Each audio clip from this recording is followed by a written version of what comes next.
Welcome to HortTube, where we talk all things gardening. My name is Jim Putnam, and this is a Shindo Viburnum.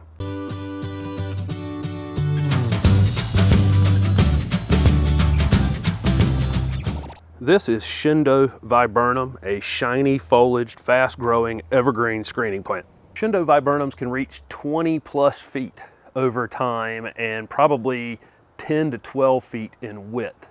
Shindo is best in zone 7 to 11. In the top of zone 7, occasionally I'll see some burn on them in the spring. It just seems to be like free pruning on this thing. It just gets right back to growing that same season. The rate of growth on Shindo Viburnum will actually be kind of slow at first. This is a very fast growing plant that seems to want to take 24 months to establish itself in the ground before it really takes off. So I wouldn't expect that you're going to purchase a plant and have it be 6 foot tall in a single season like some other things, but once it gets going, it'll catch up and pass almost anything else. Shindo Viburnums could probably grow in either sun or shade, but any kind of deep shade, it would end up being very thin. You wouldn't get as much of the foliage color or the stem color on it, so I would give it at least a half a day sun and then all the way to full sun. There's really only one usage for Shindo Viburnum in most landscapes, and that's going to be as a border plant between you and a neighbor. I wouldn't put this thing near my foundation. It actually ends up with quite heavy roots, you know, like almost tree-like root system on it,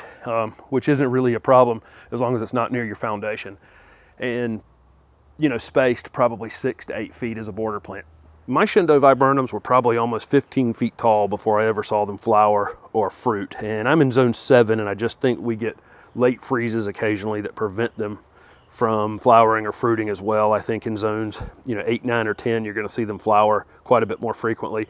I'm not really growing the plant for that. The year that it was covered in berries, it was quite nice, but it's got plenty of things going for it. It's got these red stems, this shiny dark green foliage on the established growth, and the new growth is kind of a reddish orangey color in the spring and summer, and it's also quite nice. In terms of planting Shindo Viburnums, I've linked videos below for planting either in clay or sandy soils. Just follow those instructions and you'll be fine. You'd probably have a hard time killing these, but you could, if you planted them poorly, end up stunting them and them not responding or growing for a very long period of time. In terms of watering Shindo Viburnums, I have 2 in my yard that are 25 feet tall now probably. I've never drug a water hose to them after the initial time I put them in the ground and watered them in. Some people say they're not as drought tolerant as some other things. I haven't observed that, but maybe that's true. So keep an eye on them if you're in an area that tends to go a month at the time in the summer without rain.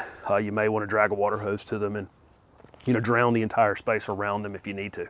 While you're trying to get some growth on these, I would definitely fertilize them in the spring. Also, the new growth on these is a reddish hue to it in the spring and early summer, and it's quite nice, and it's great contrast with this darker green shiny foliage below it. So fertilizing will help encourage more of that new growth. So any slow release fertilizer in mid-spring would be fine. Do not fertilize this plant after maybe the 4th of July, because any new growth you put on it in zone 7, 8, or 9 is probably going to get nuked on it the first night below freezing in the fall.